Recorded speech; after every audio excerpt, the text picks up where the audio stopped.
Great, thank you very much. So yeah, I'm Charlotte Dawson. I am a postdoc at the School of Tropical Medicine. So I'm going to sort of briefly talk about the work we're doing for small molecule therapeutics. So firstly, I'll very briefly go through why do we need them. Pretty much we've gone through this all week, so I won't spend too long. And then actually go over what are small molecules, and then talk through the pipeline that we use at LSTM and that we're trying to build up to screen for these promising new drugs, and then give you an idea of where the research is up to. And I'm going to try and sort of interweave this with some data that we've been generating at LSTM. So I won't spend long on this slide. We all know that snakebite is a medical emergency, with up to 138,000 deaths every year, 400,000 permanent disabilities and disfigurements, and the burden is falling on the remote rural tropics. We do have treatment in antivenom, but it's incredibly expensive and it has its own issues. And then in 2017, snakebite was reinstated as a top priority with this really ambitious goal of reducing morbidity and mortality by 50% by 2030. So as I said, we have current treatments in antivenoms. It's currently the only treatment we have, and they are life-saving. So I feel like when I give small molecule talks, I always preference them with this isn't attacking antivenom. Antivenom is amazing. They do have their limitations. They have this high risk of adverse reactions. They can be incredibly expensive, and this just isn't feasible for patients that are in very low resource countries. And while they're effective at treating life-threatening systemic pathology, there's this poor evidence of their efficacy against local envenoming. And that underlining all of this, to meet these really ambitious WHO goals, we need this sort of innovation in new approaches to snakebite therapeutics. So what are small molecules? Well, I guess as the name suggests, they're very small. These are far less complex than the traditional biologics that we use for snakebite. I really like this diagram. It shows the complexity of your conventional antivenom, and then how tiny a small molecule such as aspirin is. It's far less complex. They have quite sort of defined mechanisms of action. They usually interfere with things we need for enzymatic function. So DMPS, which is an SVMP inhibitor that chelates the zinc that the enzyme needs for its activity, or they can be peptidomimetic, like myristat, which actually blocks the active site of the enzyme. And of course, the other small molecule I've not mentioned here is varispladib, which is a PLA2 inhibitor. As well as size, they have some really, really great properties that make them such promising therapeutics and why we're pursuing them. So one of their sort of big sort of banner things is that they can be delivered orally. So we could potentially move therapeutics into the field where snakebite patients are being bitten. If they can get these drugs rapidly, it can potentially bridge them to reaching healthcare settings. They're not reliant on cold chain. So like aspirin, it can be kept in like a packet, kept in a cupboard, somewhere easily accessible. They don't need this storage at healthcare facilities. Targeting specific toxins could provide efficacy across a huge range of species. Antivenoms are species specific due to their production, whereas these drugs, we're targeting enzymes rather than the venoms themselves. So we've got data, which I'll go into later, that shows we can use these across a huge range of snakes, not only within one country, but across countries. And we have screening campaigns that have already found drugs that have passed safety trials in humans. So we can already pick drugs that have phase 1 safety. Maybe they didn't quite have the activity that the drug companies originally looked for, or there were better candidates in their screens, but we can use them for hours and already know that they're potentially, they've passed that first sort of big hurdle that we find. So screening for small molecules, so traditionally pharmaceutical companies can devote huge investments into finding their perfect drugs. We all know that drugs can be like $1 billion industry. To take them from that initial development all the way through into clinical trials. But that's not realistic in the context of snakebite. Yes, we've had this huge increase in funding, but we do not have this endless money pot to put into developing our drugs. So what is the discovery pipeline? So it follows this sort of route where we go from target identification, which is what do we want to inhibit? What enzymes do we think are really important within these venoms? We do an initial screen across these huge libraries, and then we start identifying drugs that have that desired activity. We need to validate these. We need to understand this drug activity much better, start understanding how it interacts with the venom. And then we go through into preclinical. So does the drug actually work in vivo? And I'm going to talk on all of these topics as we go through. So as I mentioned, we don't have this huge funding pot, but large screening campaigns are possible. We just have to be strategic. One of the really nice things is a lot of commercial drug companies will provide libraries. So at CSRI, we've got a lot of relationships with drug companies. They have provided us with big libraries. Usually, sometimes they'll provide them at no cost, sometimes at a cost, but we can also tailor these. So we have libraries where they've all passed phase 1. We've had libraries where they're all metalloprotease inhibitors or that are neurotoxic specific. So at this stage, we can start refining what we're looking for. And then the real bottleneck that we sort of encountered when we started upsetting this was, how do we screen these huge libraries? We've got libraries that have come in that are up to 10,000 drugs. We need to get through them, but you need to do it sort of strategically. And the way you do this is you have an assay that has a really clear difference between your positive and negative hits that are robust and that are financially viable. So the high throughput screening that we've developed at CSRI is to rationally select promising drugs from large libraries. And we've taken this from how pharmaceutical companies do it. And the best thing is, because snake venom has a lot of enzymatic activity, it really makes itself amenable to these high throughput screening assays.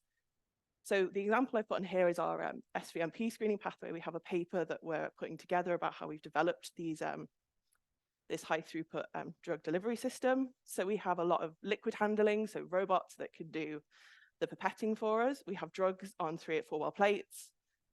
And then we add the venom, we incubate with the drug, we then add a fluorescent substrate. If the SVMP is active in there, it cleaves the substrate and we can read the fluorescence. And then that fluorescence gives us the window where we can look for drug activity.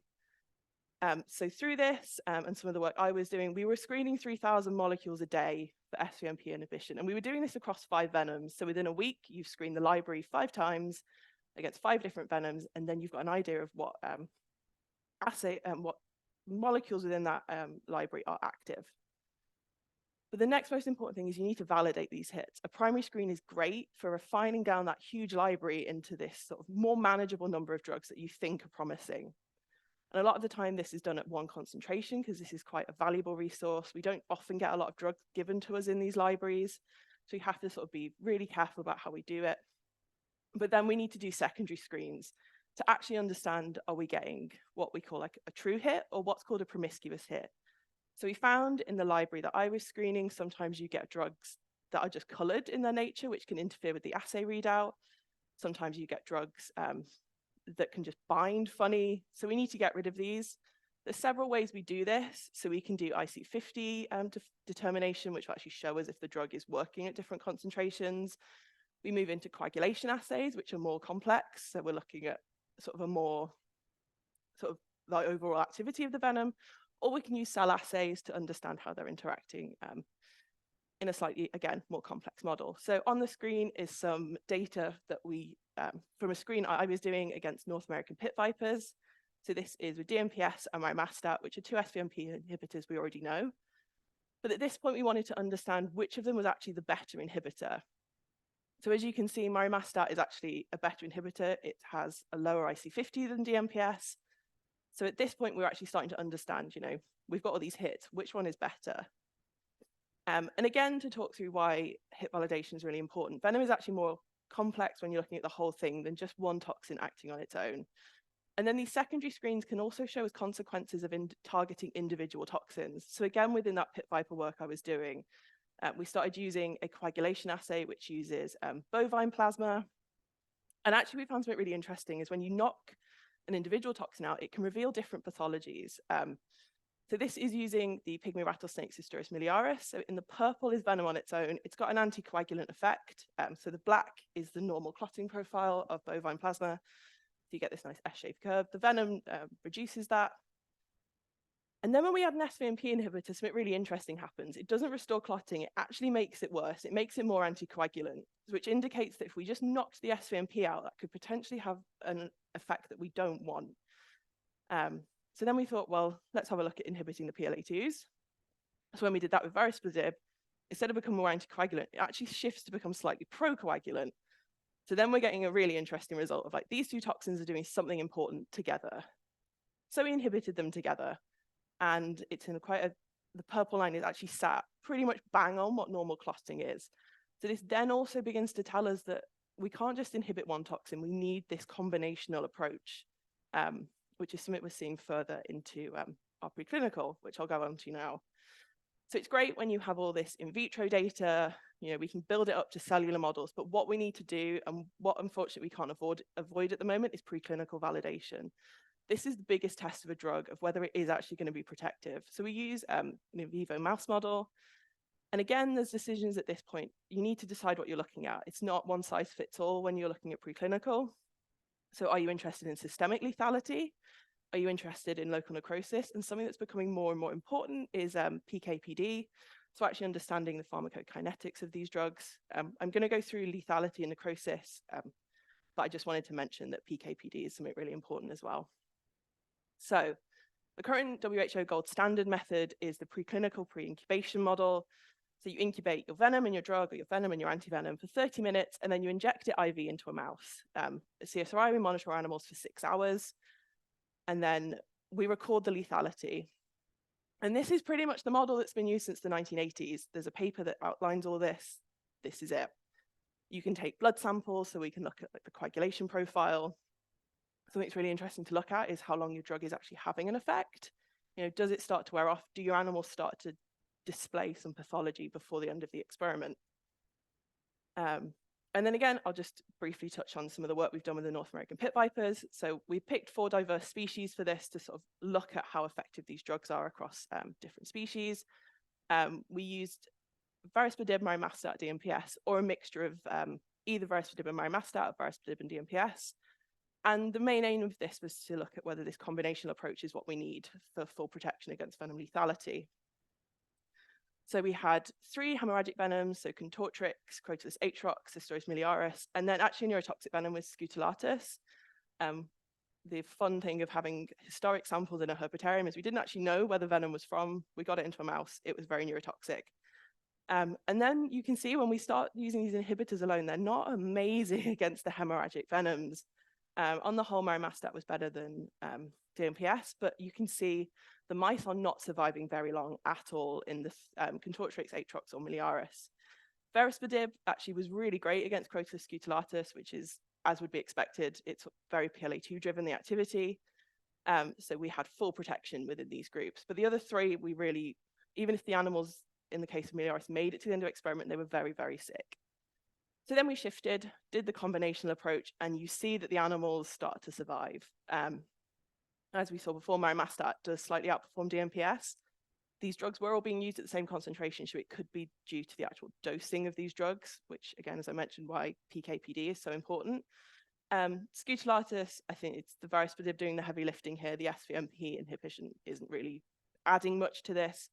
But in the other 3 venoms, in Contortrix and miliaris with marimestat and varispidib, we got survival to the end of experiment. Atrox, we increased survival, but it's such a potent venom, we couldn't get the animals to survive to the end. And then the next thing to do is actually to push this model a little bit further. The pre-incubation model provides data on what drugs are going to be the most effective, but it in no way reflects real life. In no way is the snake going to be so great that it hits your vein and injects you IV. And in no world is the snake going to be so considerate that it pre-incubates its venom with antivenom. So what we need to do is actually to look at a more reflective model of what is happening. So this is why we use what we term as challenge models. So the drug and the venom are given separately, they're not incubated together. And the data I'm going to present is based on animals that had an IP injection of venom and an IV of drug. And then again, I have to sort of asterisk this with this. This isn't the most representative way of how we'd use these small molecules. We are trying to move towards orally gavaging the animals with the drug. So it'd be like taking an oral dose. So what we find is even when we give these drugs IV, they're protective, which is amazing. The venom isn't fully active when we give it to these animals. So we just use varispidib and marimestat at this point because it was outperforming the combination with DMPS. And these models go to 24 hours, so they're a bigger challenge on sort of the system as well. So these venoms are having a lot longer to act upon the animals. As you can see in all venoms, we got at least 4 out of 5 animals to survive to 24 hours. But something I will say is in these more challenging models, aspects of drug bioavailability become really important. So we did a previous round of this, where we did an IP delivery of drug and IP of venom, and it really worked quite poorly. And we didn't get animals surviving past the first day for 3 of the 4 venoms. So at this point, we really need to start understanding how these drugs are working. And then the final model I'll touch on is necrosis. So if we're interested in looking at how small molecules can prevent sort of localized pathology, We use something called the minimum necrotic dose model. So we inject a defined amount of venom that causes a 10mm lesion within 72 hours. We measure the lesion. We can also take samples to do quite detailed histopathology. And this is some data of a study I was part of. I'd really recommend checking out the bioarchive. It's such a lovely paper. So in this, we use 3 distinct venoms. And is my pointer on there? So you can see in the first column is the drug vehicle, so the venom alone. And you get, depending on the venom, you can get these really nasty lesions. So Bothrops, you get very hemorrhagic. And then Atrox and Echis, you get these sort of black lesions. And then as you start adding drug, and I will say these were pre-incubated with drug, you can knock out this necrotic activity. And where we find that the combinations, again, the combinations were the best, which is, again, starts indicating to us that this combinational approach is what is most important for knocking out these toxin activities. So where is the research at now? We're building this huge wealth of in vitro and preclinical data. Through high throughput screening campaigns, we're increasing our repertoire of small molecules. And these small molecule drugs show broad applicability across a huge variety of species, genera, geographic locations. And we have evidence of efficacy against different pathologies. The most exciting news is 2 drugs in our own clinical trials. We have Varosplidib across America and India. I think hopefully the publication's coming on that. And then DMPS through CSRI has entered into phase 1. It's gone through that, and now it's going planning to go into phase 2. But where are the current gaps? In no way is this sort of saying, you know, we've solved it, big tick. Toxins such as 3-finger toxins that are non-enzymatic pose a huge challenge. We can't apply these enzymatic assays. We need to think differently about how we screen for these drugs. And we can't get complacent with the drugs we already have. We do have extremely effective molecules against PLA2 and SVMPs, but we can't just sort of rest on that.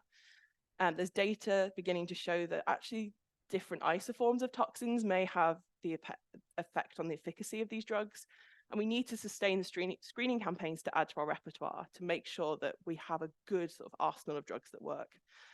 A big thing is our preclinical testing needs updating. Our models haven't changed since the 1980s. As I mentioned, you know, for small molecules, when IV pre-incubation is really poorly reflective of real life, we need to improve our models of systemic and of necrosis to really start to better test these molecules of how they actually work.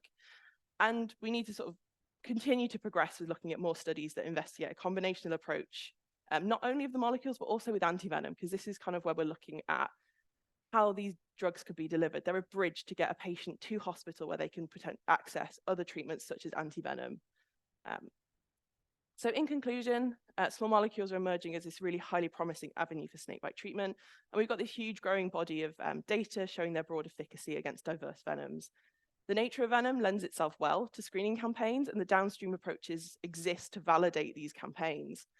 In vivo evaluation is currently essential and unavoidable, and the combinational approach with antivenom may be the most efficacious use of these molecules, and the clinical data is growing.